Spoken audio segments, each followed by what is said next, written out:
एक बार मेरा एक जर्मनी के प्रोफेसर के साथ बहस हुई थी भारत और जर्मनी के बारे में।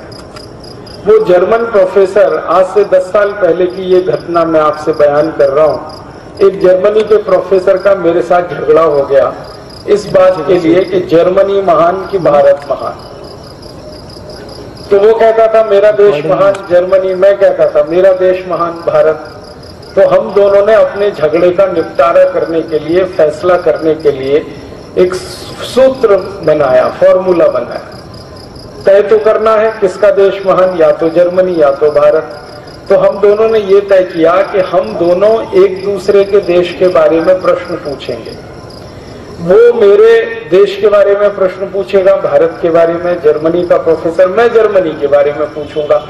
और जिन प्रश्नों का सबसे ज्यादा जवाब हाँ में मिलेगा उसका देश महान होगा, और जिनके प्रश्नों का सबसे ज्यादा जवाब ना में मिलेगा उसका देश घटिया है, रद्दी है। ऐसे करके हम दोनों ने एक सूत्र शुरू हुई। तो पहले वो उसने कहा कि तुम पूछो, मुझसे कहा कि तुम जर्मनी के बारे में पूछो। तो मैंने चुन चुनकर ऐसे प्रश्न किए जिनका उत्तर ना में ही आए। ये तो पूछने वाले के ऊपर है, आप क्या पूछ रहे हैं। लेकिन आपको ऐसा लगेगा कि मैं जर्मनी को नीचा दिखाना चाहता था, मैं जर्मनी की वास्तविकता उसको रियलाइज कराना चाहता। तो मैंने सबसे पहला सवाल उसको पूछा कि तुम्हारे देश जर्मनी में गन्ना होता है? गन्ना। अब साधारण सा सवाल है। तो उसने कहा नहीं होता, क्योंकि मुझे मालूम है जर्मनी में गन्ना नहीं होता।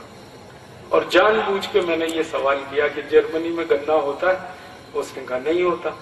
मैंने कहा जर्मनी में केला होता है? केला। उसने कहा नहीं होता। मैंने कहा जर्मनी में आम होता है? आम। उसने कहा नहीं होता। फिर मैंने कहा जर्मनी में संतरा होता है? संतरा। उसने कहा नहीं होता। फिर मैंने कहा जर्मनी में मौसम्मी होती है? मौसम्मी। उसने कहा नहीं होती। थोड़ी देर में वो बौखला गया, क्योंकि हर जवाब ना ना ना ना। तो उसने थोड़ी देर में मुझे कहा, मिस्टर राजीव दीक्षित, मेरे जर्मनी में कोई मीठी चीज पैदा नहीं होती, अब आगे पूछो। तब मैंने उसको कहा अच्छा दूसरा सवाल है मेरा। मैंने कहा जर्मनी में पालक होता है? पालक। क्योंकि पालक मीठा नहीं है। तो उसने कहा नहीं होता। फिर मैंने कहा जर्मनी में मेथी होती है? मेथी। उसने कहा नहीं होती।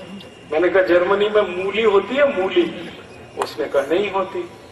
फिर मैंने कहा कि जर्मनी में वो होती है इलायची, या जर्मनी में काली मिर्च होती है? ये सब मीठी चीजें नहीं है। थोड़ी देर में फिर बौखला गया।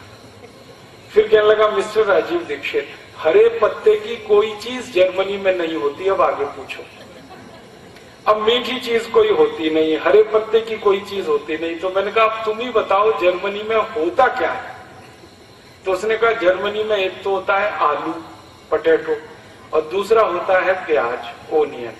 अब आलू में प्याज मिला के खाओ या प्याज में आलू मिला के खाओ, हमारे पास दो ही चीजें होती हैं। फिर मैंने कहा कि जर्मनी के दुकानों में इतना सारा माल बिकता है, केला भी बिक रहा है, गन्ना भी बिक रहा है, आम भी बिक रहा है, संतरा भी बिक रहा है, तो ये कहां से आता है? तो उसने धीरे से कहा ये सब भारत से आता है। तो मैंने कहा किसका देश महान? तो चुप हो गया, बोला नहीं। उसको रियलाइज तो हो गया कि भारत देश महान, लेकिन उसने मुंह से नहीं बोला। मैंने कहा इसको मुंह से ही बुलवाना है अभी थोड़ी देर। और ये बहस हमारी कई लोगों के सामने हो रही थी। मैंने कहा अब तुम्हारा नंबर है, तुम पूछो भारत के बारे में। तो वो थोड़ा फंस गया। उसने वही सवाल पूछना शुरू किया जो मैंने पूछे थे। उसने कहा भारत में गन्ना होता है?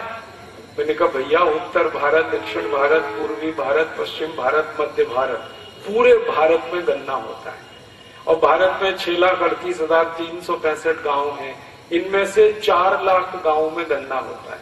और भारत में एक गन्ना बहुत मोटा होता है, एक गन्ना बहुत पतला होता है, एक काला गन्ना होता है, एक लाल गन्ना होता है, एक हरा गन्ना होता है, एक थोड़ा सा पीले रंग का गन्ना होता है। 2550 जातियों का गन्ना इस देश में होता है। अब बोलो। तो कहने लगा आई कांट बिलीव इट। मैंने कहा ये तुम्हारी प्रॉब्लम है, मेरी नहीं। तुम्हें भरोसा नहीं है तो ये तुम्हारी समस्या है। अगर तुमको भरोसा करना है तो तुम भारत आ जाओ और घूम लो और तो पता कर लो कितनी जातियों का गन्ना होता है। फिर उसने दूसरा सवाल पूछा, केला होता है भारत में? मैंने कहा केला ही केला होता है। हमारे यहाँ उत्तर भारत का अलग केला, दक्षिण भारत का अलग केला, पश्चिम भारत का अलग केला, पूर्वी भारत का अलग केला, कहीं मोटा केला, कहीं पतला केला, कहीं छोटा केला, कहीं लाल केला, कहीं हरा केला। हमने कहा केले की भारत में कम से कम 1000 प्रजातियां हैं। कहने लगा यस। मैंने कहा यस। फिर कहने लगा आई कांट बिलीव, मुझे भरोसा नहीं हो सकता। फिर मैंने कहा तीसरा सवाल पूछो। तो उसने पूछा आम होता है? तो उसने सवाल किया था मैंगो को कि भारत में मैंगो होता है। मैंने कहा मैंगो तो एक शब्द है, हमारे यहाँ तो मैंगो की जातियां 5000 से ज्यादा है। लंगड़ा है, चौसा है, दशहरी है, तोतापुरी है, कलमी है, ऐसी 5000 जातियों का आम है भारत में। और मैंने उसको कहा, जिस पर उसे भरोसा नहीं हुआ, मैंने कहा दिल्ली हमारे यहाँ की राजधानी है, वहां से 180 किलोमीटर दूर हरिद्वार है। दिल्ली हरिद्वार के बीच में 500 जातियों का आम होता है, इतनी दूरी में, खाली 180 किलोमीटर। और भारत में 3 लाख से ज्यादा गांवों में आम होता है। तो ऐसे उसने जितने भी सवाल पूछे तो उसमें वो हार गया, मैं जीत गया। फिर हमारा भारत महान, उसका जर्मनी महान नहीं। तब उसने अंत में कहा कि मैं भारत देखना चाहता हूं। मैंने कहा कभी भी आओ, देखने के लिए कोई मुश्किल नहीं। आने जाने की कोई प्रॉब्लम है तो हम भारतवासी तुम्हारा टिकट बना देंगे, तुम आ जाओ कभी भी। वो आया, भारत में 3 महीने की छुट्टी लेके आया, 3 महीने का वीजा मिला और हमने उसको भारत में उत्तर दक्षिण पूरब पश्चिम सब जगह घुमाया। और उसको एक डायरी और पेंसिल दिया था कि जो जो तुम गाँव में देखो कि यहाँ क्या होता है उसको नोट करना। जब आखिरी में वो वापस जाने लगा तो मैंने कहा तुम्हारी डायरी में क्या नोट किया है तुमने? तब उसने कहा कि भारत के एक एक गांव में 2000 से ज्यादा वस्तुएं पैदा होती हैं, जो मैं पहले विश्वास नहीं कर सकता। और वो उसने खुद कहा कि इंग्लैंड में और पूरे यूरोप में 2 या 4 वस्तुएं पैदा होती हैं सभी गांवों में, और यहाँ एक एक गांव में 2000 वस्तुएं पैदा होती हैं। तब उसने कहा तुम्हारा देश महान। तो मैंने कहा अब बोलो तुम्हारा क्या कहना है भारत के बारे में? तो उसने कहा कि मेरी इच्छा है कि मैं भारत में रहूं। तो मैंने कहा सिटीजनशिप नहीं मिलेगी तुम्हें। तो कहने लगा वो क्या करना पड़ेगा? मैंने कहा भारत में जन्म लो। कहने लगा उसके लिए क्या करना पड़ेगा? तो मैंने कहा हिंदू हो जाओ। कहने लगा क्यों? मैंने कहा तुम्हारी क्रिश्चियनिटी में तो पुनर्जन्म होता नहीं, तुम तो ईसाई हो ना, और ईसाइयत में पुनर्जन्म होता नहीं। पुनर्जन्म तो इस्लाम में भी नहीं होता। पुनर्जन्म तो सिर्फ सनातन भारतीय जो मान्यता है इसमें होता है। फिर थोड़ा झगड़ा करने लगा वो, तो मैंने उसको शांत किया कि भैया तुम्हारे ईसा मसीह को अभी तक पुनर्जन्म नहीं हुआ, तुम्हें कैसे हो जाएगा? तुमको अगर भारत में जन्म लेना है तो हिंदू हो जाओ।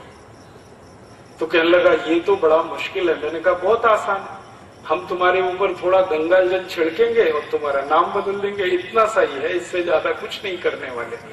कहने लगा इसका मैसेज तो बहुत दूर तक जाएगा। मैंने कहा वही हमें भेजना है, ये मैसेज जर्मनी तक जाए, वही तो हम चाहते हैं। कहने लगा फिर मैं सोच के बताऊंगा। मैंने कहा ठीक है। फिर जाते जाते वो यही कह के गया कि मैं जीसस से प्रार्थना करूंगा कि अगला जन्म भारत में मिले। मैंने कहा वो प्रार्थना तुम्हारी नहीं स्वीकार होगी, क्योंकि ईसाइयत में पुनर्जन्म होता ही नहीं है। पुनर्जन्म वाली एक ही दुनिया में सभ्यता है जिसको हम भारतीय सभ्यता कहते हैं। ये भारत की विशेषताओं में से एक है। मैंने कहानी के माध्यम से आपको कई चीजें बता दी कि भारत में बहुत कुछ ऐसा होता है जो दुनिया में कहीं नहीं होता।